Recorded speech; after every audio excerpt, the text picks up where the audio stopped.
අද මේ උතුම් පින්කම සිද්ධ වෙන්නේ සමහර වෙලාවට මේ පින්කම මේ වෙහෙර ඉතිහාසයේ ඓතිහාසික පින්කමක් වෙන්න පුළුවන්. මේ උතුම් වෙහෙර වහන්සේ තුල වැඩ හිටපු ධාතුන් වහන්සේලා සියසින් දැක බලාගෙන අද සවස් කාලේ මේ රාත්‍රී කාලේ සෑරජානන් වහන්සේ ධාතුන් වහන්සේලා වන්දනා කරලා මේ බණ ටිකක් අහන වෙලාව. මේ උතුම් ධාතුන් වහන්සේලා දකින්නකොට මට හිතුනේ එදා නන්දිමිත්‍ර යෝධයා නන්දිමිත්‍ර සෙම්පතිතුමා තමන්ගේ සිරසේ තියාගෙන පංචතූර්ය නාදයෙන් හේවිසි පූජාවෙන් සාදු නාදයෙන් සංඝගණ පිරිවරාගෙන මේ සෑරජානන් වහන්සේගේ ඇතුලේ තැන්පත් කරපු ධාතුන් වහන්සේලා තමයි අද මේ ලැබිලා තියෙන්නේ. මේ උතුම් සෑරජානන් වහන්සේ වටේ පැදකුණු කර කර මහා හරසරින් දෙවි මිනිසුන්ගේ ප්‍රීති ගෝසා මැද සාදුකාර මැද මේ ධාතුන් වහන්සේලා සෑයී තැන්පත් කළේ. මට ඒක මතක් වුණා මේ ධාතුන් වහන්සේලා අද දකින්නකොට. ඉතින් මේ වෙහෙර වහන්සේ පස්සේ කාලේ දැන් අවුරුදු 2100කටත් වැඩි ගරා වැටිලා මේ අවුරුදු 50කට 100කට කලින් හදපු අපේ ගෙවල් කඩාගෙන වැටෙන එකේ මීට අවුරුදු 50කට 100කට කලින් අපේ ගම තිබ්බ විදිහ හිටන්න තම තමන්ගේ දැන් තියෙන විදිහ බලන්න කොච්චර වෙනස් වුණාද මේ අවුරුදු 50ට 100ට අවුරුදු 2100ක් කියනකොට මේවා කොච්චර වෙනස් වෙලාද මහරහතන් වහන්සේලාගේ සිරිපා පහසින් පාරිශුද්ධත්වයට පත් වුණ බිම් මේවා. ඒ උතුම් පුණ්‍ය භූමියේ නන්දිමිත්‍ර යෝධයාණන් විසින් කරපු මහා සෑය තමයි මේ නවවංගු රජමහා විහාරයේ සෑරජානන් වහන්සේ. ඒ සෑරජානන් වහන්සේ කොහොමද ඉදිවුනේ කියලා දෙනවද? මේක ලැබෙන දුර්ලභ අවස්ථාවක්. සාමාන්‍යයෙන් අහන්න ලැබෙන්නේ නැහැ. පින්වත්නි මේ වෙහෙර හදන්න සෑයකට ගඩොලක්වත් දෙන්න බෑ හේතු සම්පත් නැතුව. චෛත්‍යයකට ගඩොලක් දෙන්න බෑ හේතු සම්පත් නැතුව. හේතු සම්පත් කියන්නේ ඒ පින ඔහුගෙන් සිදුවෙන්න සසරේ තවත් පිනක් දෙන්න ඕන. දුටුගැමුණු මහරජුරෝ මේ රට එක්සත් කළා මහා සෑයක් ඇදුවා තුන් ලෝකේ මාසද්දෘස මහා සෑය. ස්වර්ණමාලී මහා සෑරජානන් වහන්සේ. ඒ සෑය හදන්න හේතු සම්පත්තිය තිබ්බේ දුටුගැමුණු රජුරවන්ටමයි. ඒ නිසා තමයි මිහිඳු මහරහතන් වහන්සේ අනාගතේ මහා සෑයක් මෙතන හැදෙනවා තුන් ලෝකෙම මහා සෑය කියලා. දේවානම්පියතිස්ස රජුරවන්ට කියද්දි දේවානම්පියතිස්ස රජුරු කිව්වා මම හදන්නම් මේ සෑය. ඊට පස්සේ මිහිඳු මහරහතන් වහන්සේ කියනවා නෑ. ඒකට උරුමකාරය එනවා. ඔබගේ මුණුබුරෙක් ගාමිණී අබය කියලා. ඒ කෙනා එනකල් ඉන්න කිව්වා. නන්දිමිත්‍රටත් මේ සෑය හදන්න සංසාරේ උරුමයක් තියෙනවා. මේ වෙහෙරක අපේ නායක හඳුර දැක්ක ගමන් මං කිව්වේ නායක හඳුනේ ඔබ වහන්සේ දුටුගැමුණු රජුරන් කාලේ හිටියද දන්නේ නැහැ කියලා.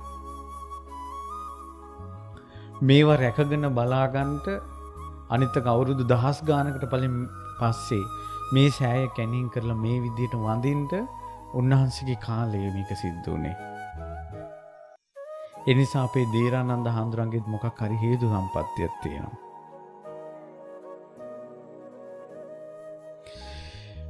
මේ වගේ නන්දි මිත්‍ර යෝධයාණන් විසින් කරපු ස්තූපයක් තියෙනවා කියලා පින්වත් දරුවෝ ටිකක් මාව මීට අවුරුද්දකට දෙකකට කලින් මේ පින්බිමට මම දවසක් ළමයි එක්ක තනියෙන් ඇවිල්ලා වැන්දා. එදා මං කවදාවත් හිතුවේ නෑ මේ වෙහෙර වහන්සේගේ ඉතිහාසය මගේ කටින් කියවෙයි කියලා. ඒක අද සිද්ධ වෙනවා. ඒකටත් හේතුවක් ඇති. ඒ වගේම මේ පින්කම සංවිධානය කරන්නේ දකුණු කොරියාවේ මේ රැකියාවේ දෙන දරුවෝ ටිකක් එකතු වෙලා. ඒ දරුවෝ අහම්බෙන් මේ ගමට ඇවිල්ලා මේ විහෙර වහන්සේ වැඳලා ධාතුන් වහන්සේලා වඳිනකොට තමයි හිතිලා තියෙන්නේ. ඒ ධාතුන් වහන්සේලාට උතුම් කරඬුවක් පූජා කරන්න ඕන. ඊට පස්සේ ස්වාමීන් වහන්සේත් වඩම්මලා බණක් කියවන්න ඕන කියලා. කවුරු හරි මෙතන ඉන්නවා පින්වන්ත කෙනෙක් මේ විහෙර වහන්සේ ගැන හිත පහදවගෙන බුද්ධ ශාසනය ගැන හිත පහදවගෙන බුද්ධ ශාසනයේ පිහිටක් ලබන කෙනෙක් මේ බණ අහන අය අතර ඉන්නවා. ඒ කෙනාට ඇහෙන්න තමයි මේ බණ ටික කියන්නේ. ඒ නිසා ඒ කෙනා ඔබ වෙන්න ඇති. කන් යොමු කරගෙන අහන්න. මේ උතුම් විහෙර වහන්සේගේ පුදුම කතාවක් තියෙනවා. මේ විහෙර වහන්සේ හැදුවේ සුළුපටු මිනිසෙක් නෙවෙයි. නන්දි මිත්‍ර කියන යෝධයා මේ මහා භද්‍ර කල්පේ ආරම්භයේ පහළ වුණ කකුසඳ බුදුරජාණන් වහන්සේගේ කාලේ හිටපු මිනිසෙක් දඹදිව. ඒ කාලේ මිනිසුන්ගේ ආයුෂ අවුරුදු 40000යි. ඒ කාලේ මිනිසුන්ගේ ආයුෂ අවුරුදු 40000යි. අවුරුදු 40000ක ආයුෂ තියෙන කාලේ කකුසඳ බුදුරජාණන් වහන්සේ ධර්මයේ දේශනා කරගෙන ගියා. වැඩම කළා. කෝටි ගාණක් සංසාරයෙන් නිදහස් වුණා. පින්වත්නි අපි ශ්‍රද්ධාවට කියනවා ඇත්තටම අපේ ශ්‍රද්ධාවට අපි කියනවානේ මේ සංසාරේ බුදු බණ පදයක් අපිට ඇහෙන්න නැතුව ඇති. අපි ශ්‍රද්ධාවට කියනවා අනේ බුදුරජාණන් වහන්සේ අපි දකින්න නැතුව ඇති. අපි ශ්‍රද්ධාවට හිතේ සංවේගයට කියනවා රහතන් වහන්සේලා දකින්න නැතුව ඇති කියලා. නෑ පින්වත්නි. අපේ සංසාරේ බණ අහලා තියෙනවා. ඇහුවට තේරුනේ නෑ. රහතන් වහන්සේලා දැකලා තියෙනවා. මේ සංසාරේ මොන නොගැහුණ දෙයක් නෑ. ඒ රහතන් වහන්සේලාට සමහරට දානෙත් පූජා කරගෙන නැති.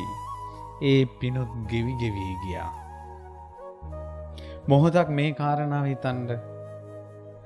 කකුසඳ බුදුරජාණන් වහන්සේ මේ කල්පේ කකුසඳ බුදුරජාණන් වහන්සේ පහළ වෙලා අවුරුදු 40000ක් ධර්මයේ දේශනා කළා. කොණාගමන බුදුරජාණන් වහන්සේ දෙවනුව පහළ වෙලා අවුරුදු 30000ක් ධර්මයේ දේශනා කළා. කාශ්‍යප බුදුරජාණන් වහන්සේ ලෝකේ පහළ වෙලා අවුරුදු 20000ක් ධර්මයේ දේශනා කළා. එතකොට 40000යි 30000යි 20000යි කීයද? 90000ක් අවුරුදු. අපේ බුදුරජාණන් වහන්සේගේ ධර්මයේ දැන් ලෝකේ පැවතෙනවා අවුරුදු 2000ක්. අවුරුදු 92000ක් මේ කල්පෙට විතරක් බණ ඇහෙනවා. ඒත් අපි තාම සංසාරයට වැටිලා. අපි තාම සංසාරයට වැටිලා. මේ සංසාරය යනවා තවම. අවුරුදු 92000ක් ලෝකෙට බණ ඇහුණා.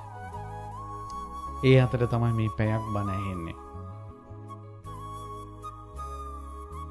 බලන්න අවුරුදු 92000ක් මිස් වුණා. මංගහැරිලා ගියා. අඩුම තරමේ එක බණ පදයක් අහලා හරි අහලා හිත පහදව ගන්න මේ පැයේ හරි බලන්න. මේ පැයේ හරි. ඊට පස්සේ කකුසඳ බුදුරජාණන් වහන්සේ කාලේ කකුසඳ බුදුරජාණන් වහන්සේගේ ශ්‍රාවක සංඝ පිරිස වැඩි හිටියා. ඒ උතුම් රහතන් වහන්සේලා වඩිනවා.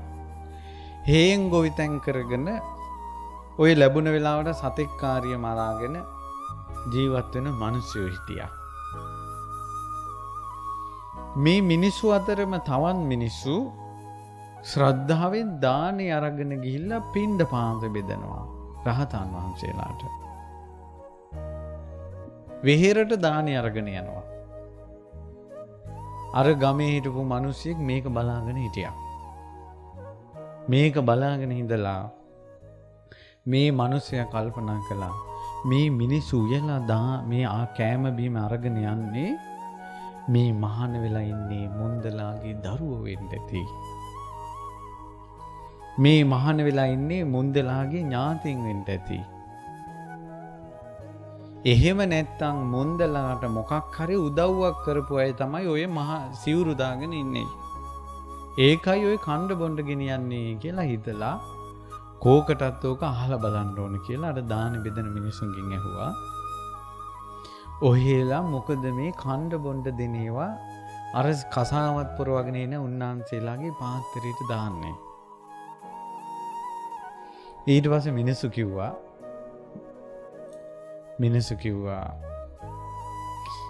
ඒ අපේ ඥාතින් නෙවෙයි. අපේ දරුවොත් නෙවෙයි. ඒ අය සිල්වත්. සිල් රකින්නවා. ඒ අය ගුණවත්. කෙලෙස් නසනවා. ඒ උත්තමයෝ මිහි මණ්ඩලේ පහළ වෙච්ච දුර්ලභ අය. රහතන් වහන්සේලා කියන්නේ පින්වත්නි පුදුමයි. අපේ බුද්ධ ශාසනයේ එක ස්වාමීන් වහන්සේ නමක් වැඩ හිටියා. බුද්ධ කාලේ හරි මාන්නයි. කිසි කෙනෙකුට වඳින්නේ නැහැ. බුදුරජාණන් වහන්සේට විතරයි වඳින්නේ. ඊට පස්සේ ඉහළ කුලෙන් ආවා කියලා හරි හිතට අරගෙන හිටියා. දානෙට පින්ඩ පාත ගිහිල්ලා දාන ගේන්න පරක්කු වුණොත් හිතට හරි නැහැ. මේ මං වගේ කෙනෙක් ආපු වෙලාවක ඇයි මේ පරක්කු කරන්නේ? රසට ලැබුණ නැත්නම් හිතට හරි නැහැ. මාන්නේ නැමෙත කොඩිය ඔසවාගෙන හිටියා. හැබැයි පින් තියෙන අය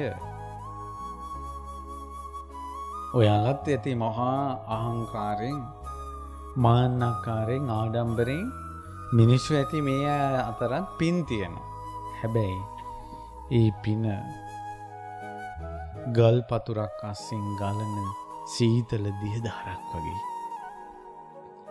ගල් පතුර තියෙන තාකල් උඩට මතුවෙන්නේ නැහැ.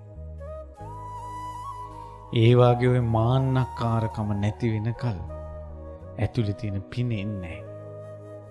ආඩම්බරේ නැති වෙන තාක්කල් පින එන්නේ නැහැ. මුන්නාන්සේ හීනෙන් දැක්කා ඇතෙක් පිට පින්ඩ පාත යනවා වටිනා සිවුරක් පොරවාගෙන ඇතෙක් පිට පින්ඩ පාත යනවා. දැන් ගෙන්ගෙට පාත්‍රය අරගෙන පින්ඩ පාත යන්නේ ඇතෙක් පිට යනවා. දැන් ඇතයා පිට යනකොට මිනිස්සුන්ට දන් දෙන්න පුළුවන්ද? ඊට පස්සේ ඇතා පිටින් ගිහිල්ලා ඇතාගෙන් බැස්සා. බහිනකොටම ඇහැරුණා. හිතට ගොඩාක් දුකක්, හිතට ගොඩාක් සංවේගයක් ආවා. මගේ මාන්නේ තමයි හේනෙන් පෙන්නේ. මේ මාන්නේ නම් මට එපා කියලා සසරේ ස්වභාවය විමසුවා. ඒ සැතපිල හිටපු ආසනේම තව ටික මොහොතකින් උන්වහන්සේ රහත් වුණා. හීනෙන් දකින්න දෙන් කිලිස් ප්‍රහාණය කළා. රහතන් වහන්සේලා. රහතන් වහන්සේලා වගේ. රාගයේ කලඳක් හිතේ නැහැ. රාගය කියන එක රාගය කියන මනුස්සයාගේ ඇඟේ ඇට මිදුළු දක්වා කිඳා බැහැලා තියෙන දෙයක්. ඇහෙන් රූපයක් දැක්ක ගමන් ගින්න හදවතේ ඇවිලෙනවා රාගය. ඇවිස්සෙන හඬක් ඇහිච්ච ගමන් ඇවිස්සෙනවා. ස්පර්ශයක් ලැබුණ ගමන් කෙලෙස් ගින්නේ ඇවිස්සෙනවා. වයසක් නැහැ. දැනුම් තේරුම් තියෙන වයසේ ඉඳලා මරණ මංචකේ දක්වාම කෙලෙසි. රාගේ. ඒකනේ ඉස්සර බඹසර ප්‍රශංසා කරපු දෙමව්පියෝ දරුවාට කිව්වා බඹසර රකින්න කියලා. ශිල්ප ඉගෙනුවා. ශිල්ප ගන්නලාවට පස්සේ ඇහුවා අම්මා මේ පුතා උඹ ගිහි ජීවිතේ ඉන්නවද බඹසර රකින්නවද? ඊට පස්සේ කිව්වා මම කසාදයක් කරගන්නවා. පුතා කියන්න බැරි වුණා මේ උඹ ආසාත මන්ත්‍රය ඉගෙන ගත්තේ නැද්ද ගුරුවරයාගෙන් ඇහුවා. මොකක්ද මේ ආසාත මන්ත්‍රය? ඒක ගුරුවරයාගෙන් ඉගෙන වරින්. ගුරුවරයා ළඟට ආයෙ ඇහුවා. ගුරුවරයාට ගිහිල්ලා කිව්වා අම්මලා තාත්තලා කිව්වා ආසාත මන්ත්‍රය ඉගෙනගෙන ඉන්න කියලා. ගුරුවරයාට තේරුණා මෙයාගේ හිත ස්ත්‍රීන් කෙරෙහි නැඹුරු වෙනවා. ඒක වළක්වන්න තමයි අම්මා මේ වල තියෙන්නේ කියලා කිව්වා. එහෙනම් පුත්‍රය ආසාත මන්ත්‍රය උගන්වන්නට මගේ අම්මට වත් කරන්න ඕන කිව්වා. අම්මගේ වයස අවුරුදු 120යි. හැබැයි මං කියන විදිහට කරන්න ඕන. ඒ තමයි අර අම්මා නාවන්න ඕන. ඊට පස්සේ කොණ්ඩේ පීරන්න ඕන අවුරුදු 120. දැන් මේ කොල්ලගේ වයස අවුරුදු 16යි.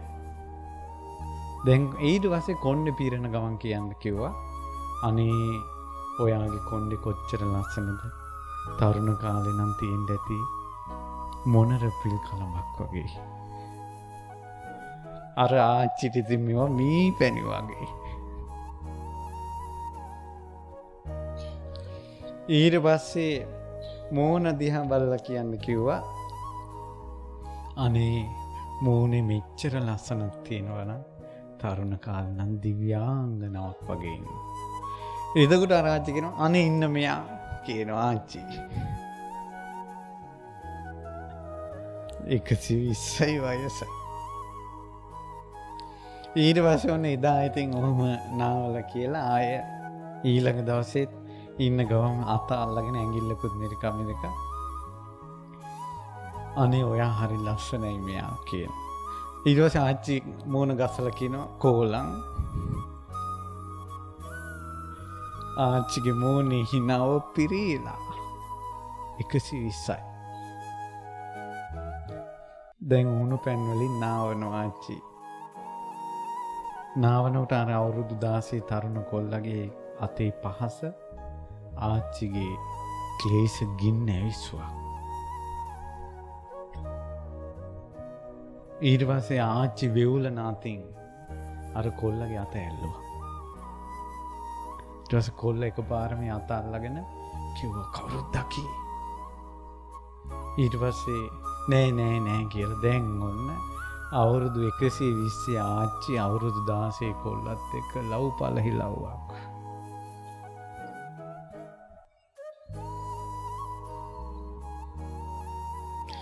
කොල්ලා කිව්වා අනේ ඔයා මගේ හිත සංසාරේ පතා දැන් අරය උගන්වනවා ගුරුවරයා කොල්ලට කියන්න ඕන ටික. සංසාරේ මේක දිගට ආපු බිරිඳ වෙන්න ඇති එච්චරයි මගේ හිත. මේ ඔයාට ඇදිලා යන්නේ. මේ ඔක්කොටම ප්‍රශ්නේ තියෙන්නේ අපි දෙන්නට සිස්සේ ඉන්න බැරි අන්න අර ගුරුවරයා නිසා. ගුරුවරයා කියන්නේ ආච්චිගේ පුතා. ඊට පස්සේ අර වෙවුලන දත් වැටිච්ච ආච්චි කියනවා ඉතින් ඕක මොකක් කරන්නද අපිට? නෑ යා ඉන්න කල් අපිට සැනසෙල්ල ඉන්න බෑ. ඉතින් මොකද්ද කරන්න ඕනේ? ඒ ජීවතුන් අතර ඉඳින්නම් බෑ කිව්වා. ඊට පස්සේ කෝක මම මරන්න.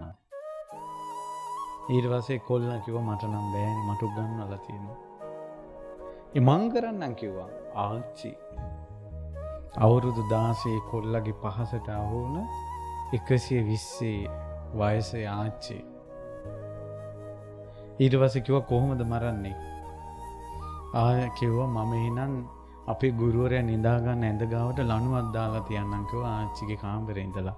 මෙයා ආච්චි කියන්නේ මෙයා කියන්නේ මැනිකේ. රත්තරන්. අනේ පන බබා ඔය ටිකනේ ඔක්කොම වචන ටික. රත්තරන් බබා අනේ ඔන්න ඔය වචන ටික නැත්තම් ආදරේ නෑ.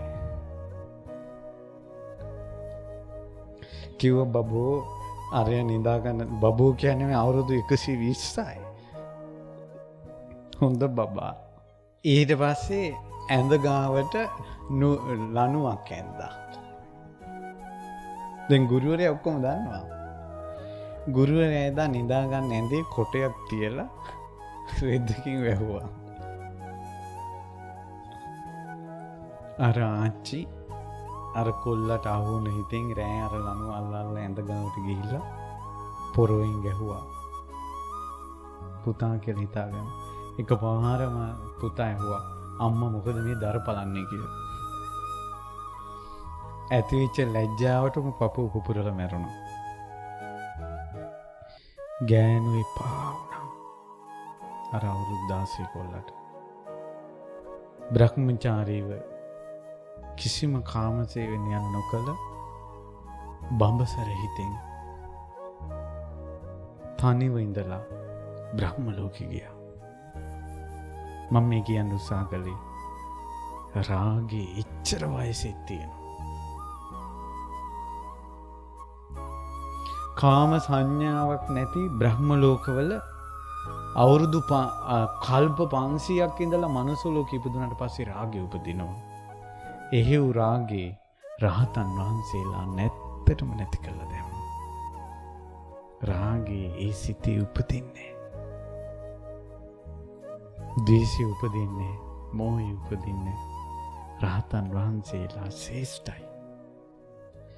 මට නම් ඒ රහතන් වහන්සේලා net සංගල විවර කළා කොහොම බැලුවාද කියලා මට හිතාගන්න මට නම් තේරෙන්නේ නැහැ. රාගේ නැති, ද්වේෂය නැති, මෝහය නැති කෙනෙක්ගේ බැල්ම කොහොමද කියලා මට තේරෙන්නේ නැහැ. රාගේ නැති, ද්වේෂය නැති, මෝහය නැති උත්තමී මේ මණ්ඩලේ වඩින්නේ කොහොමද කියලා මට පේන්නේ නැහැ. රහතන් වහන්සේලා ශ්‍රේෂ්ඨයි. ඔය ගුණ අර කකුසඳ බුදුරජාණන් වහන්සේ කාලේ මිනිස්සු අර මිනිසයන්ට කිව්වා. ඒ මිනිසයාටත් ආස හිතුණා. කසාවතක් දරාගත් උත්තමයෙකුට දාන ටිකක් බෙදන්න. ඔහුගේ ගෙදර මුව මස් තිබ්බා. මෙයා මුව මස් 5 ආකාරයකට හැදුවා. අපේ මිනිස්සු ව්‍යංජනයක් හැදුවොත් ආච්චිත් හැදුවේ කිරි දාලා පරිප්පුව නම් මිනිබිරිත් ඕකම තමයි. කිසි වෙනසක් නැහැ. එකම ක්‍රමේ. මේ මුව මස 5 ආකාරයකින් හැදුවා. අඟුරු වල පුච්චලා එකක් හැදුවා. ඊළඟට කුළුබඩු දාලා තව විදිහකින් හැදුවා. එකම මස 5 ආකාරයකින් හැදුවා. හදලා එල්ලහාලේ බත් එක්ක රහතන් වහන්සේ නමකට පූජා කළා. එච්චරයි කළේ. දිව්‍ය ලෝකෙ ඉපදුනා. උපනෝපන් ජීවිතේ මනුස්ස ලෝකේ 10 දෙනෙක්ගේ ශරීර ශක්තිය තියෙනවා. ඒ තමයි නන්දි මිත්‍ර. මං කිව්වේ නන්දි මිත්‍ර යෝධයාට ඇඟට හයිය ආපු හැටි.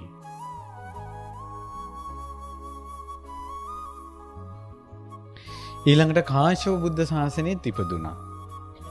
කාශ්‍යප බුද්ධ ශාසනය ඉපදිලා සංඝයාට කිරිබත් පූජා කළා තියෙනවා.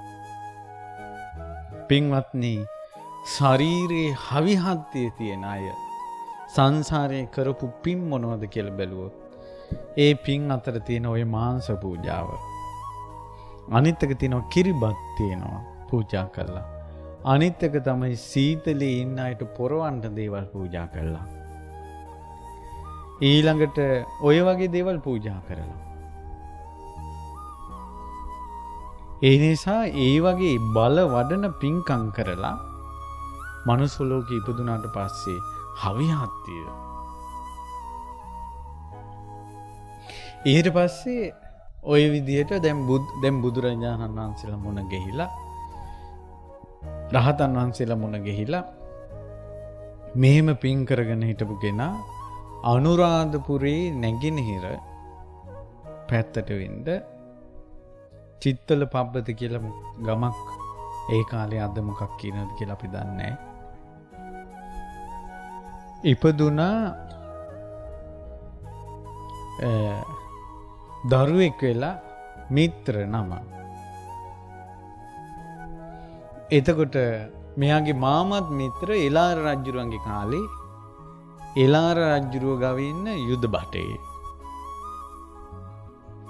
දැන් ඔන්න මේ කොල්ලත් වැඩෙනවා. ජයසිරි මහ බෝධීන් වහන්සේ තියෙනවා තූපාරාමේ තියෙන රුවන්වැලිසෑය නෑ. මේ කාලේ නෑ. අවුරුදු දැන් චූටි ධන ගාන වයසේ මේ කොල්ලා නම් බෑ එක තැනක තියාගෙන ඉන්න. ඒකා ධනගා එනවා හැම තැනම. හැම තැනම එනවා ධනගා. ඊට පස්සේ බැරි තැන අම්මා අර දොරට අර ලීඩ් දෙකක් ගහන්නේ. එහෙම ගැහුවා. මේක කඩා ගන්නවානේ. ලී හොයා ගන්න නැති තැන. ඊට පස්සේ බැරිම තැන මොකද කළේ? බබා එතන නවත්තලා ඔය සෙල්ලම් බඩුවක්වත් මොන හරි දෙනවා ඇති අතට. දීලා පොඩි ලණුවක් කියන්නේ ඒ කාලේ තියෙන හම්පටි. හම්පටියකින් මිරිස් ගලේ ගැට ගැහුවා. මෙන්න බඩ ගාගෙන මිරිස් ගල ඇදගෙන එනවා. අද කාලෙට නම් මේවා හිතන්නවත් බෑ. එච්චරම පණ නැති මිනිස්සු ඉන්නේ. මිරිස් ගලක් උස්සගන්න අද කාලේ අවුරුදු 25 කොල්ලෙකුටවත් බෑ. හරියට පණ නැති ප්‍රශ්නයක් තියෙනවනේ අද කාලේ. මම හිතන විදිහට සංසාරේ දන් දීලා අඩු අය උපදිනවා ඇත්තේ අද කාලේ. පරානේ නෑ. හරියට මහන්සි. ගේ අතු ගෑවත් මහන්සි. රෙදි ඉස්සර හිටියනේ දරුවෝ 10 12 දෙනාගේ රෙදි ටික හොදාගෙන අම්මලා වී කොටාගෙන උයාගෙන පියාගෙන ගෙවල් දොරවත් හදාගෙන හේන් කොටාගෙන ඉඳලා අද ඉන්න බවලතුන්ට රෙදි කෑල්ලක් හොදා ගන්න බෑ. ඒකටත් ඔසින් මෙසින් කියන જાතියක් ඕන. වී කොටාගෙන ඔය ටික ඔක්කොම කරගත්ත අම්මලා ඒ කාලේ හිටියා. අද කාලේ හාල් ටික හොදලා හොදන්නේ නැහැ මම හිතේ. රයිස් කුකර් එකට දැම්මා. ඒත් ගේ අතු ගන්නකොට කොන්දට අත තියා ගන්නවා මහන්සි. ওই බවලත්තු පිරිමිත් එහෙමයි. මම මේ කියන්නේ පොදු ප්‍රශ්නයක්. හේතුව මොකද්ද කියලා දන්නේ නැහැ. පරානේ නෑ. හවි හත්තිය නෑ. මොන නස්පැත්තියක්ද මන්දා. මේ යුගයේ අවසන් වෙනකොට ලෝක සත්වයාට සිද්ධ වෙන දේ. අර පුංචි දන ගාන බඩ ගාන දරුවා අර මිරිස් ගල ඇදගෙන යනවනේ. ඊට පස්සේ දැන් ළමයිට කියන්න සිද්ධ වෙනවා මිරිස් ගල කියන්නේ මොකද්ද කියලා. අද කාලේ ගෙවල් වල මිරිස් ගල නැති නිසා දරුවනේ මේ කළු ගල් වලින් වගේ හදපු හතුරු ඇස් කොටු ලොකු ගලක් තියෙනවා. මේක මහා දැවැන්ත එකක් නෙවෙයි. සාමාන්‍ය අංගාල 4ක් විතර උස අඩියක් එකමාරක් පළල ගලක්. මේකේ තමයි මිරිස් ටික තියලා තව කැරගෙන අඹරන ගලක් තියෙනවා. ඒකෙන් අඹරන්නේ. ඕකට මිරිස් ගලක් කියලා තමයි කියන්නේ. ඊට පස්සේ මේ මිරිස් ගල දැන් ඇදගෙන ගියා. මේක නම් නවත්තා ගන්න බෑ කියලා දැන් අම්මලා ඉන්න වැඩ කරනකොටත් එක තැනක නම් ඉන්නේ නැහැ. දවසක් බැරිම තැන කුඹුරු වැඩ කරනකොට අම්මලා ගලේ හම්පටියක් අරන් උණ ගහක උණ පඳුරක ගැට ගැහුවා. කිව්වාට විශ්වාස කරන්නේ නැහැ. අද කාලේ නම් හිතා ගන්න බෑ. පොඩි එකා උණ පඳුරු ගැලවගෙන ගියා. උණ පඳුරු ගැලෙව්වා. මේක සිද්ධ වෙච්ච දෙයක්. අද කාලේ තනකොළ ගහක් ගලවන්න බෑ. කොන්දට අත තියාගෙන මේ වෙහෙර වහන්සේ වටේ යන මිනිස්සු දැක්කට පස්සේ ගාටා මේ වගේ ඇවිදින මිනිස්සු දැක්කට පස්සේ අර යෝධයෝ දැක්ක දිවුරු කම්බලට අත තියාගෙන බලාගෙන ඉන්නේ නැති මිනිසුන්ට වෙච්ච දෙයක්. ඊට පස්සේ මොකද උනේ?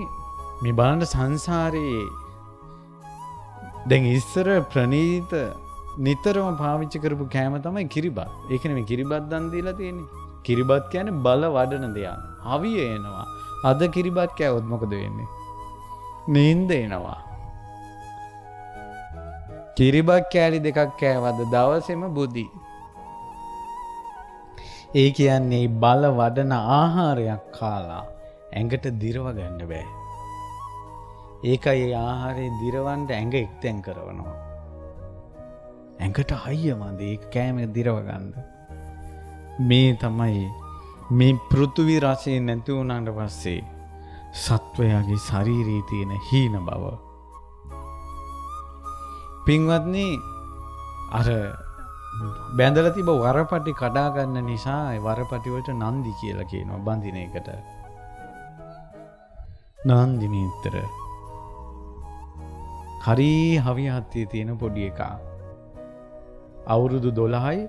අවුරුදු 12ක් කියන්නේ අද කාලේ හැටියට හරි හැඩි දැඩි රූපයක් කොල්ලට තිබ්බා. අවුරුදු 12යි. ඇඟේ හයිය. ඊට පස්සේ රාජසේවයට දැන් අවුරුදු 12න් රාජසේවයට මාමත් එක ගිහිල්ලා ජයශ්‍රී මහ බෝධීන් වහන්සේගේ පැත්තේ ආරක්ෂක සේවය කරන්නේ. හරි ආසයි බෝධිය වඳින්න. හරි ආසයි තූපාරාමේ වඳින්න. පොඩි එකා අවුරුදු 12යි. ඊට පස්සේ දවසක් හවස් කාලේ සක්මන් කර කර ඉන්නකොට මෙයා වටේ ඇවිදගෙන දැක්කා සැඩි දෙමළු ඒ එළනරගේ කට්ටිය තූපාරාමේ ගිහිල්ලා වර්චස් කරනවා. ඊට පස්සේ මේ අවුරුදු 12යි පොඩි කොල්ලට ආවා හිතට ඇඟීමක්. බුදුරජාණන් වහන්සේගේ ශ්‍රීමත් අකුධාතුන් වහන්සේ වැඩ ඉන්න මේ විහෙර වහන්සේ මෙවුන් ටික කෙලසනවා. එකෙකුට ඉඳ ගන්න දුන්නේ නැහැ තූපාරාමේ. ඊට පස්සේ ජයශ්‍රී මහ බෝධීන් වහන්සේගේ මල්ල යනකොට බෝධිය උඩ නගිනවම පින්වත්නි දේවානම්පියතිස්ස රජුරන් කාලේ බෝධීන් වහන්සේ රෝපණය කළාට පස්සේ ඉන්දියාවෙන් පිරිස ලංකාවට ඇවිල්ලා පුහුණු කළා. බෝධියේ කුරුල්ලෙකුට වහන්න දුන්නේ නැහැ. කුරුල්ලෙකුට බෝධිය වහන්න දුන්නේ නැහැ. එච්චර බෝධිය රැක්කා. එහෙව් බෝධිය උඩ නැංගලා උඩ ඉඳලා චූ කරනවම මේ එලාරගේ කාලේ වෙච්ච දේවල්. ඕක කියනකොට කියන්න ඕන කාරණාවක් තියෙනවා. මේ ගම්වල නම් නැති වෙද්දී සමහර ගම්වල තියෙනවා පන්සලට බලු පැට්ටු ගෙනත් දාන පුරස්නයක්. ගෙවල් වල බැල්ලියෙක් පැට්ටු දැම්මොත් එimhe මේ බැල්ලි පැටව 10-15 දිනක් ඒක පූජා කරන්නේ පන්සලට හොරෙන් ඇවිල්ලා. ඒකට දැන් මේ ඔබ බිම ඉඳගෙන ඉන්නවා මේ. අපිත් ඇවිල්ලා මේ වෙහෙර වහන්සේට දැන් බිම වැන්දේ. මේ වෙහෙර වහන්සේගේ බිම ඉඳ ගන්න බැරි විදියට අර බලු පැටව ජරා කරනවා. දානයක් පූජා කළොත් සත්ත්ව සිව්පාව කනවා. වෙහෙර වහන්සේ කෙලිටි කරන පාපය ඒ තිරිසනාට රැස් වෙනවා. බුදුරජාණන් වහන්සේ කෙරෙහි සිත පහදවගෙන බණහපු ගෙම්බෙක් දෙව්ලොව ඉපදුනා නම් මහ බෝධිසත්වයෝ කරේ තියාගෙන හිටිය කාන්තක දෙව්ලොව ඉපදුනා නම් මේ වදයක් ගෙනල්ලා ළඟ තියපු වඳුරෙක් දෙව්ලොව ඉපදුනා නම් තිරිසනාටද කර්මයේ රැස්වන්නේය. ඒ නිසා මේ වෙහෙර වහන්සේලා කිලිටි කරන මේ තිරිසන් සත්තු නම් පහළටමයි යන්නේ. උන් සමහර වෙලාවට අපායෙම යන්න පුළුවන්. ඒතර බලු පැට්ටු 5 දිනක් පන්සලට ගෙනත් දැම්ම කියන්නේ 5 දිනක් අපායට දැමීමේ පාපේ රැස් වෙනවා. සමහරට මේක කරන්නේ 4 පොයට සිල් ගන්න කෙනෙක් වෙන්න පුළුවන්. නමුත් පාපේමයි. මේ සුද්ධ භූමි කෙලෙසීමේ පාපය මේ සත්වයන් නීච කළා දානවා. සතර අපායට අරගෙන යනවා. පාන්සල් වලට බලු පැටව ගෙනත් දාපේ උන්නම් සෑහෙන පව් රැස් කරගෙන තියෙනවා.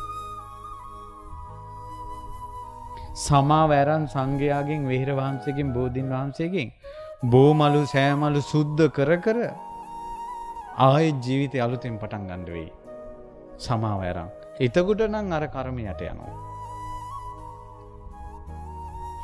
එතකොට සතර පොයටම සිල් ගන්න උපාසකම්ම වුණත් වෙහෙර වහන්සේගේ බල්ලෙක් ජරා කරන්න යනකොට කොල්ලෙක් ගහන්න හැදුවා කියනවා එපා සත්තුන්ට මේ කරදර කරන්න එපා කියනවා.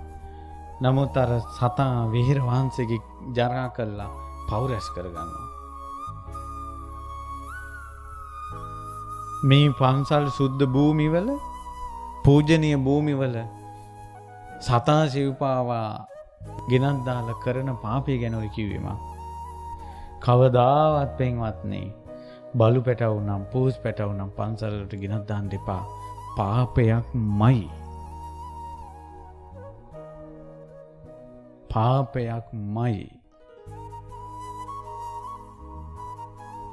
මොනවා විපාක විදිහට ලැබෙයිද දන්නේ. බුදු කෙනෙක් පහළ වෙලා කර්ම විභාගයෙන් කිව්වොත් මිසක්කා භයානක දේවල්. පුණ්‍ය භූමි කෙලෙසීම. නන්ද මිත්‍ර කල්පනා කළා දැන් අවුරුදු 12යි. මේක හරියන්නේ නැහැ මෙහි ඉඳලා. දකුණේ රුහුරේ ඉන්නවා සිංහල රජවරු. ওই රජවරුන්ට එකතු වෙලා මෙවුන් මේ කරන විනාශය නතර කරන්න ඕන කියලා පාගමනින්ම ගියා. ගිහිල්ලා කාවන්තිස්ස රජුරුවන්ගේ සේනාවට බැඳුණා. කාවන්තිස්ස රජුරෝ කිව්වේ ගිය ගමම කඩුවක් ගාපන් කිව්වා. මොට්ට වෙච්ච කඩුවක් දුන්නා. මෙයා මේ තරුණ ගොල්ලා ඒ වෙනකොට අවුරුදු 15ක් 16ක් වෙන්න ඇති. කඩුව ගෑවා. ඒ කඩුවෙන් ගලකට ගැහුවොත් එහෙම දොදුල් කැල්ලක් කැපෙනවා වගේ ගල කැපිලා යනවා. එච්චර කඩුව තියුණු කළා. නන්දි මිත්‍ර. ඊට පස්සේ දුටුගැමුණු රජුරන්ගේ සේනාවට එකතු වුණා. යෝධෙක් රජුරු කිව්වා උඹට හරියන තව යෝධයෝ 10 දෙනෙක් හොයපන් කිව්වා. තව 10 දෙනෙක් හොයාගත්තා. ඒ 10 දෙනාට නන්දි මිත්‍ර කිව්වා උඹලා එකාට 10 දෙනා ගන්න හොයාගෙන වරෙලා කියලා. ওই විදිහට යෝධයෝම 11100ක් හිටියා.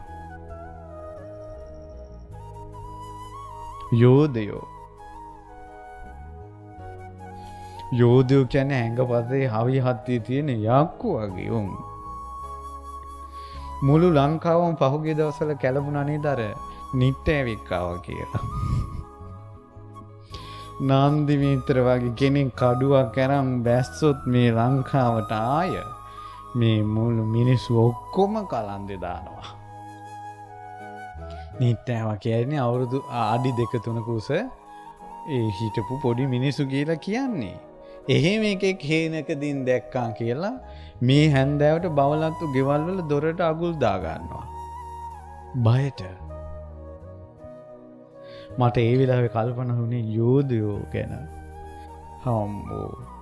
ඊට පස්සේ නන්දි මිත්‍ර ওই විදිහට යුද්ධෙට එකතු වුණා.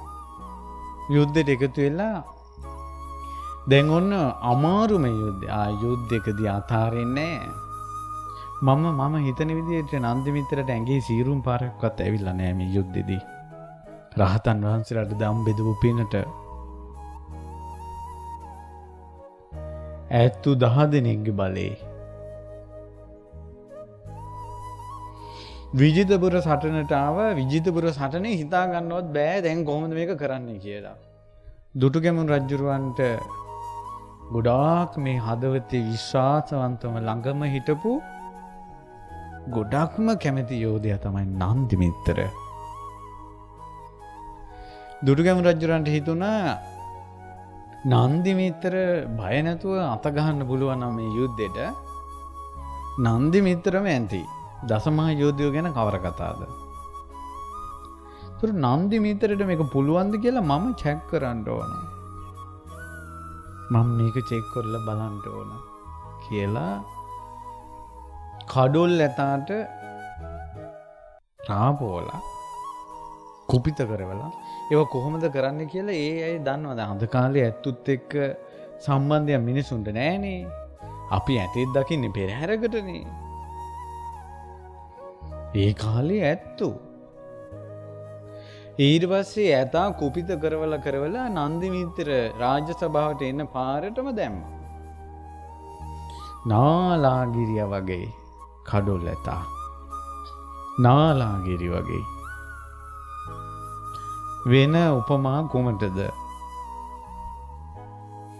ඊට පස්සේ අරෙන් එනකොට මිනිස්සු ඉස්ලූලු අත දුවනවා. නන්දි මිත්‍ර කල්පනා කළා අරකා නාලාගිරිය වගේ එනවා.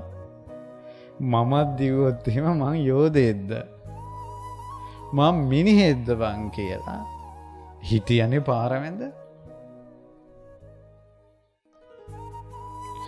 ඇතා හොඬේ උස්සලා ගහනකොටම පිට අල්ලලා අර ඇතා ගහපියකට පිට අල්ලලා හොඬ වෙලේ දල දෙක අල්ලගත්තා. දැන් හොඬ වෙල පිටේනේ. දල දෙක අල්ලගෙන එහෙම දන ගැස්සුවා. බිම දන ගැස්සුවා. මේ මිනිස්සෙක් මේක කරන්නේ. මේවනම් ඔයාලා මම හිතනවා මේවා කතාවක් විදිහට අහගෙන ඉඳී. මම හිතන්නේ ඔයාලගේ හිත මේවා විශ්වාස කරයි කියලා. පින්වත්නි සිදු වුණා මේක. ඇත්තටම වුණා. ඔව් ඇත්තු 10කගේ හයියනේ. ඇතා දන ගැස්සුවානේ. අප්පුඩි ගැහුවා දුටුගැමුණු රජුරවන්ට හිතට ආවා ආයෙනම් විජිතපුර ජය ගන්න එක ඒකාන්තයි. මේ බලන්න මිනිස්සු කියලා. දැන් ඇතා දන ගැහුවට පස්සේ එහෙම දන ගැහුවා දැන් ඇතා නැගිට ගන්න බෑ. ඇතා හොඬ වෙලින් එතන තිබ ගල් කැටයක් ගත්තා. හක්කේ ගහගත්තා. මං තොගෙන් පලි ගන්නවා කියලා. නන්දි මිත්‍රගෙන් පලි ගන්න. ඒ නන්දි මිත්‍ර හිටපු ගම නෙමෙයි. මේ යාගේ ගම. එතුමාගේ ගම මේක. මේ එතුමා හදපු වෙහෙර. මේ අමුතු ලෝකේ කතාවක් නෙමෙයි කියන්නේ. ඊට පස්සේ එතුමා මොකද්ද කළේ? ඔන්න දැන් කඩොල් ඇතා දැන් වෛර බැඳ ගත්තා. විජිතපුර සටන ආවා. සටන ඇවිල්ලා දොර කඩන්න දැම්මේ ඇතා. දොර කඩා ගන්න බෑ. උඩින් දැම්ම ලෝදිය වක් කළා. ලෝදිය ඇතාගේ පිටට වැටුණා. ඇතා වේගෙන් කෑ ගහගෙන ගිහිල්ලා මඩ වගුරකට පැන්නා. පිට පිච්චෙනවනේ. ඊට පස්සේ ගෝඨාම්බර කෑ ගහලා පිරිමියෙක් වගේ නැගිටපිය කියලා මේ පණෙන්න කෑ ගැහුවා. ගෝඨාම්බර. ඊට පස්සේ ඇතා මඩෙන් ගොඩට ආවා. ඇත් වෙද්දු මොහොතෙන් බෙහෙත් දැම්මා. හම් වලින් ඇඟ වැහුවා. වැහැලා ආයෙ යවුවා. ආයෙ ගිහිල්ලා දොරට ගැහුවා. දොර කියන්නේ මහ විශාල දොරක්. ඒ දොර උඩ ඉඳලා ඇඟට වැටුණොත් එimhe ඇතා චප්ප වෙනවා. එච්චර ලොකු දොරක්. විශාල ගල් තාප්පයක් වගේ දොරක්. මහා යකඩ දොරක්. ඒ දොර වේගෙන් ඇඟට වැටුණොත් ඇතා චප්ප වෙනවා. අර දොර කඩනකොටම දොර ආව ඇඟට. මෙහෙම පාත් වෙනවා දැන්. වේගෙන් පාත් වෙනවා. පාත් වෙනකොටම එතන මැදට පැනලා නන්දි මිත්‍ර දොරට ගැහුවා. බාහුවෙන් රියංගානක් ඈතට ගිහිලා වීසි වුණා දොර. ඒ දොර ඇතාගේ ඇඟට වැටුණා නම් ඇතා චප්ප වෙනවා. ඒක මෙහෙමයි. ගහක් කපන්නේ මිනිස්සුනේ. නමුත් ওই ගහ ඇඟට වැටුණා.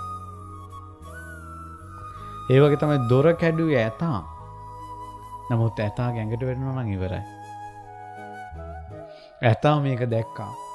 ආනේ වෙලාවේ හක්කේ තිබ්බ ගාල අරන් බිමට දැම්මා.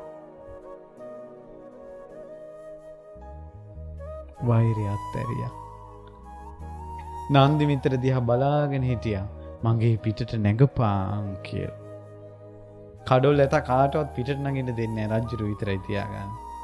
නන්දි මිත්‍ර දිහා බලලා හිතුවා මගේ පිටට නැගපාන් කියලා. නන්දි මිත්‍රට හිතුණා මේ දේශනේ ගෑංග උඩ නැගලා මම මේ යුද්ධෙකට යන්නේ නැහැ කියලා.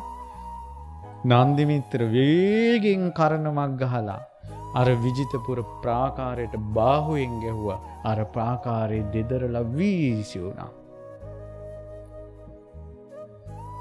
ඒ ප්‍රාකාරයේ දිගපල්ල මම කියන්නේ විශ්වාස කරන්නේ නැති නිසා. මිනිස්සුෙකුට මෙහෙමත් දේවල් කරන්න පුළුවන්ද කියලා. යෝධයෝ 10 දෙනා 10 පොලකින් ප්‍රාකාරය කඩාගෙන ඇතුළුනේ. දුටුගැමුණු රජුරවන්ට මේ ලංකාව එක්සේසත් කරන්න හයිය දුන්නා. දුටුගැමුණු රජුරෝ රජකමට පත් වෙලා යෝධයන්ට තෑගි දුන්නා. කොහොමද තෑගි දුන්නේ? පුස්සදේව යෝධයාගේ වැඩේ හක් පිමින එකනේ. කම්බු පුරනවා හක් ගෙඩිය පිඹ ගම. ඇම්බිලි පිටියේ සංකපාලේ උඩට ගිහිල්ලා කන්දෙදින් හක් ගෙඩිය පිමින්නේ. ඔය හඬ ඇහෙන තාක් ගම් ටික පුස්සදේවට දුන්නා. හක් ගෙඩියෙන් පාලනය වුණ නිසා තමයි සංකපාල කියන්නේ. මේ වේලුසුමනගේ නින්ද ගම් ටික එහා වැදි තියෙන්නේ. වෙනම වේලුසුමන ගමක් කියලා තියෙනව නේද මේ පුත්තල මේ? අහලා නැද්ද? තියෙනවා. මේ යෝධය හිටපු පැතිනේ. දැන් මේ නාටු මිනිස්සු ඉපදුනාට. ඔයාලා ගැන නෙමෙයි මං කිව්වේ. මෙහිනේ යෝධයෝ හිටියේ. ඊට පස්සේ ඒ වේලුසුමනට දුන්නා වෙනම ගම්මානය.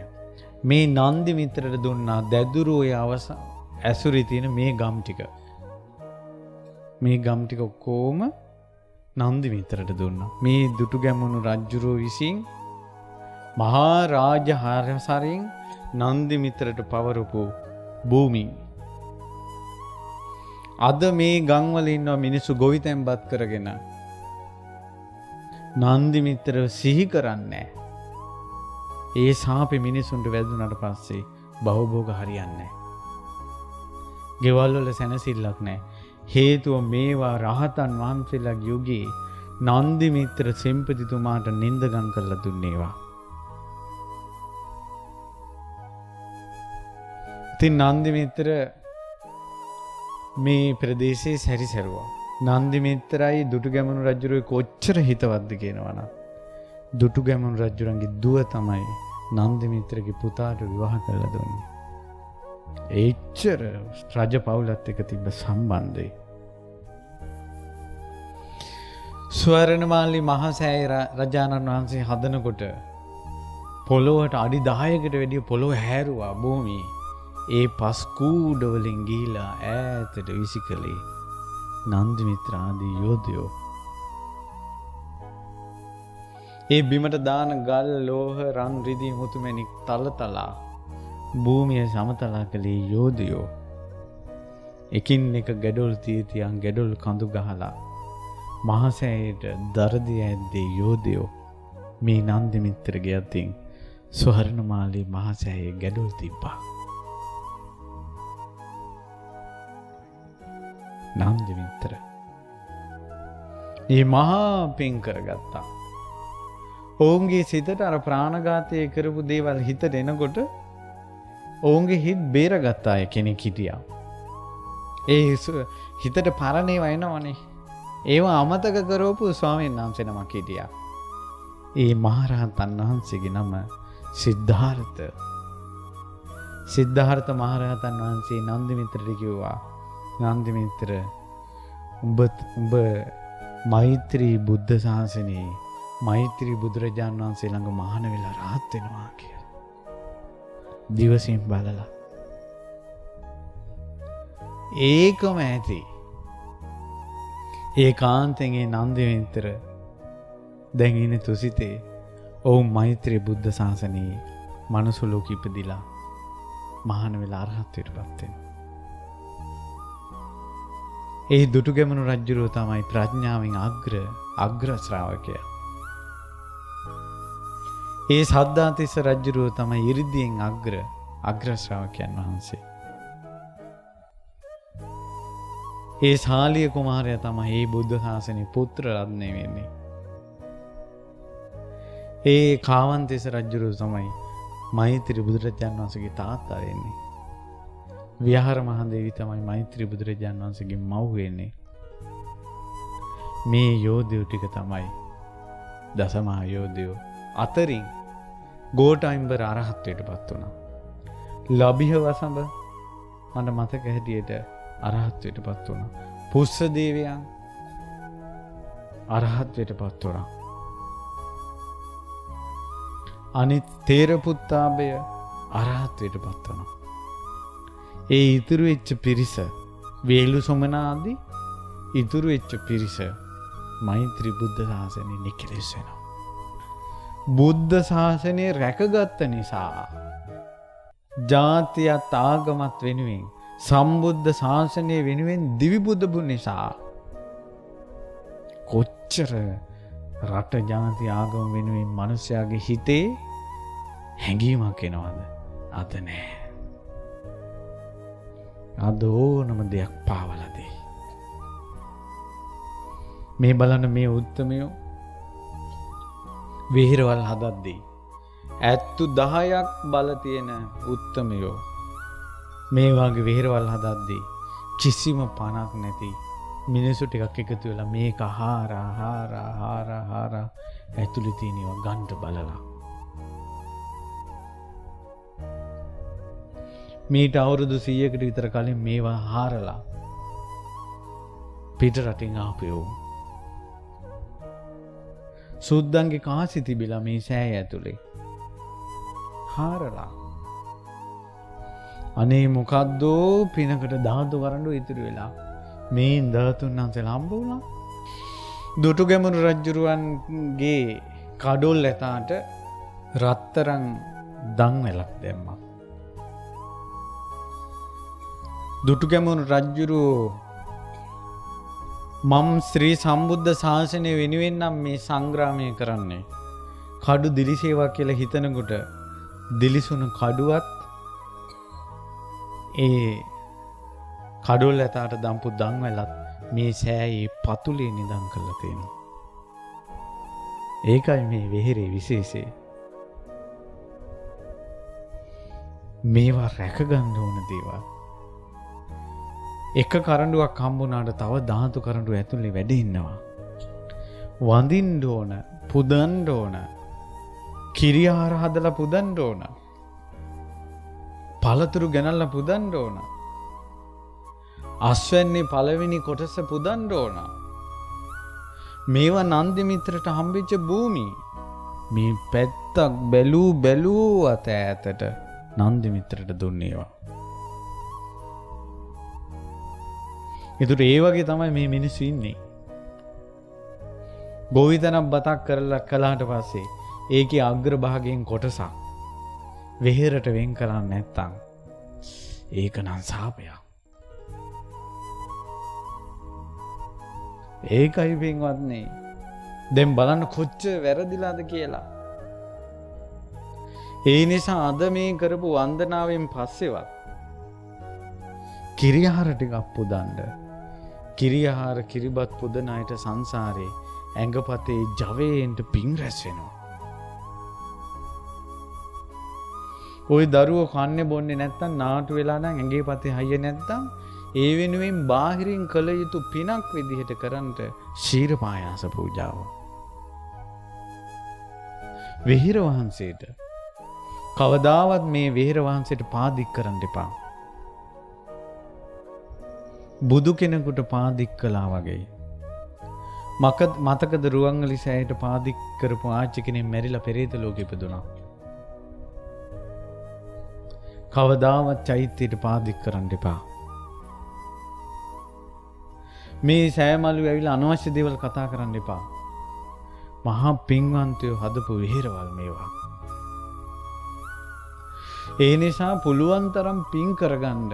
දැන් විහෙර වහන්සේගේ කැණින් කටයුතු සිද්ධ වෙනවා.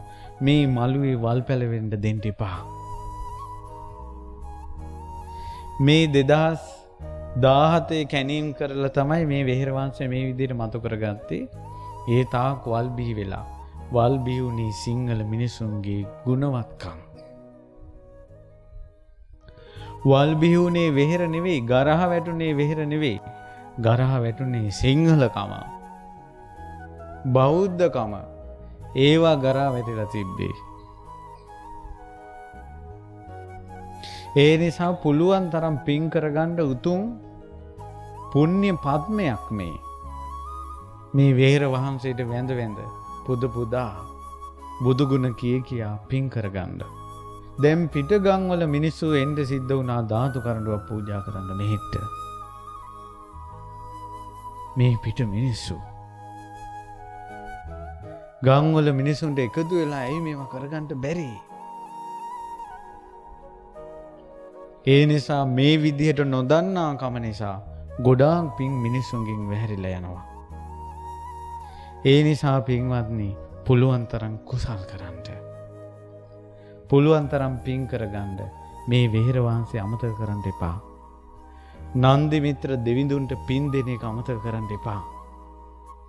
මේ වෙහෙර වහන්සේට ගඩොලක් හරි පූජා කරපු අය දැන් දිව්‍ය ලෝකේ චෛත්‍යයකට ගඩොලක් පූජා කරපු කෙනෙක් අපායක ගියා කියලා නම්, පෙරේත ලෝකෙක ගියා කියලා නම් කිසිම පොතකින් අහලා දැකලා නැහැ බේන්වත්නි අපි.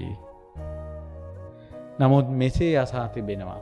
වෙහෙර වහන්සේලා හදන ප්‍රතිසංස්කරණය කරන සුද්ධ පවිත්‍ර කරන වෙහෙර වහන්සේලාට වඳින අය සුගතිය යනවා කියලා අහලා තියෙනවා. සුගතියේ ගිය අයගේ කතා අහලා තියෙනවා. වෙහෙර වහන්සේගේ මළුවේ වල් පැල ඉවත් කරපු අය සුගතියේ ගිහිල්ලා තියෙනවා අහලා තියෙනවා. චෛත්‍යයක් හදපු කෙනෙක් නම් සුගතියේමයි. ඒ නිසා පුළුවන් තරම් කුසල් කරගන්න. ඒක තමයි මේ ගම්වල පින්වුතුන්ට මූලික වශයෙන් කියන්න තියෙන්නේ. ඒ පින් වලින් තමන් පෝෂණය වෙනකොට, සංසාරේ කරපු පිනුත් එනකොට, ඔවුන්ට ධර්මයේ ඇහුනොත්, හරියට ධර්මයේ ඇහුනොත්, ඔවුන් කෙලෙස් දුරු කරගන්නවා. සිල්පද 5 ආරක්ෂා කරගෙන තුනුරුවන් සරණෙන් රැකුණොත් එහෙම ඒ අයගේ ජීවිතේ සුවපත් වෙනවා. ඒ නිසා අවුරුදු ගණනාවකට පස්සේ ශ්‍රී නන්දි මිත්‍ර නවවංගු රජමහා විහෙරේ නන්දි මිත්‍ර සෙම්පතිතුමා විසින් කරන ලද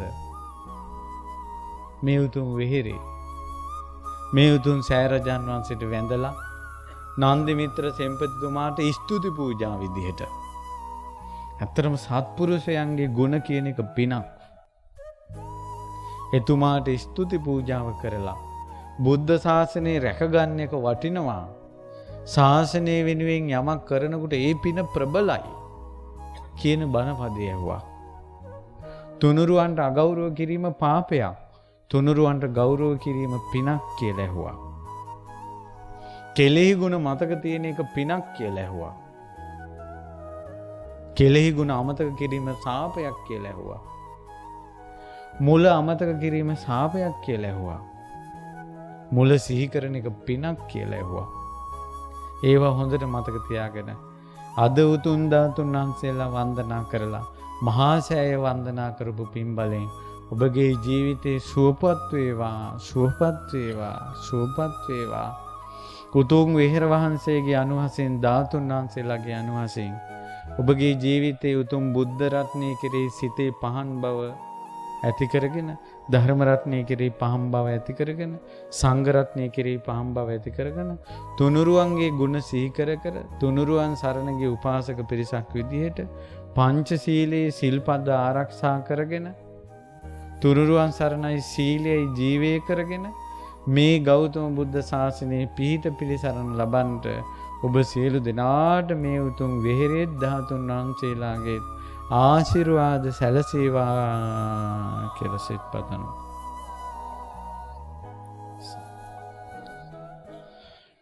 ඉතින් ඒ නිසා ඒ කාරණාව තමයි අද මේ වන්දනාවත් එක්ක පුංචි දහම් අනුශාසනාවක් විදිහට සිද්ධ කළේ. අද අපේ විශේෂ අරමුණ මේ උතුම් ධාතුන් වහන්සේලාට වන්දනා කිරීමත් විහෙර වහන්සේ වන්දනා කිරීමත්. අපි මුලින්ම විහෙර වහන්සේත් වන්දනා කළා, ධාතුන් වහන්සේලාත් වන්දනා කරලා මේ උතුම් විහෙර හදපු නන්දි මිත්‍ර සෙන්පතිතුමාගේ ගුණ සිහි කරලා ස්තුති පූජාව කරලා කෙලෙහි ගුණ මුල සිහි කිරීම සිද්ධ කළා. මේ ලෝකයේ හැම ගුණයකටම මුල වෙන්නේ මොන ගුණේද? කෙලෙහි ගුණේ. ඉතින් ඒ නිසා ගොඩක් පින් රැස් කරගත්තා. ඒ සියලුම පින් අනුමෝදන් වෙත්වා නන්දි මිත්‍ර දිව්‍ය රාජයාට අනුමෝදන් වේවා, අනුමෝදන් වේවා, අනුමෝදන් වේවා. මේ විහෙර වහන්සේගේ කටයුතු ඉක්මනින් ඉෂ්ට සිද්ධ කරගන්නට විහෙර වහන්සේගේ ප්‍රතිසංස්කරණ කටයුතු අවසන් කරගෙන බොහෝ දෙනාගේ වන්දනමානයට පූජනීය බවට පත් කරන්ද නන්දි මිත්‍ර දිව්‍ය රාජයාගේ උපකාර සැලසේවා. මේ ගම්වල මිනිසුන්ට සෙත් ප්‍රාර්ථනා කරත්වා. ගෞතම බුද්ධ ශාසනය ආරක්ෂා කරන්නට කල්යාණ මිත්‍රයෝ සත්පුරුෂයෝ ආරක්ෂා කරන්නට නන්දි මිත්‍ර දිව්‍ය රාජයාගේ ආරක්ෂාව සැලසේවා. මේ පින් සතුටින් අනුමෝදන් වෙත්වා. සාදු සාදු.